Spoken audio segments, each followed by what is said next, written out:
20. Mr. CHU, the considerate husband.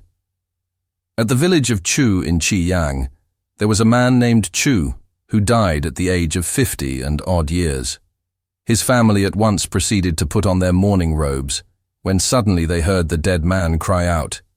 Rushing up to the coffin, they found that he had come to life again, and began full of joy to ask him all about it. But the old gentleman replied only to his wife, saying, "When I died, I did not expect to come back. However, by the time I had got a few miles on my way, I thought of the poor old body I was leaving behind me, dependent for everything on others and with no more enjoyment of life. So I made up my mind to return and take you away with me." The bystanders thought this was only the disconnected talk of a man who had just regained consciousness, and attached no importance to it. But the old man repeated it, and then his wife said, "It's all very well, but you have only just come to life. How can you go and die again directly?" "It is extremely simple," replied her husband. "You go and pack up everything ready."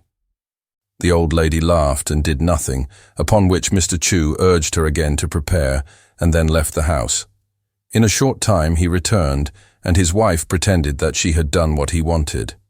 "Then you had better dress," said he, but Mrs. CHU did not move until he pressed her again and again, after which she did not like to cross him, and by came out all fully equipped. The other ladies of the family were laughing on the sly, when Mr. CHU laid his head upon the pillow and told his wife to do likewise.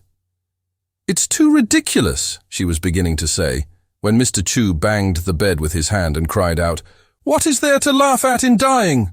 Upon which the various members of the family, seeing the old gentleman was in a rage, begged her to gratify his whim. Mrs. CHU then lay down alongside of her husband, to the infinite amusement of the spectators. But it was soon noticed that the old lady had ceased to smile, and by her two eyes closed. For a long time, not a sound was heard, as if she was fast asleep. And when some of those present approached to touch her, they found she was as cold as ice, and no longer breathing. Then, turning to her husband, they perceived that he also had passed away. This story was fully related by a younger sister-in-law of Mr. CHU's, who in the 21st year of the reign Kangxi was employed in the house of a high official named Pai. Thanks for watching. Please like the video and subscribe to the channel for more excellent content.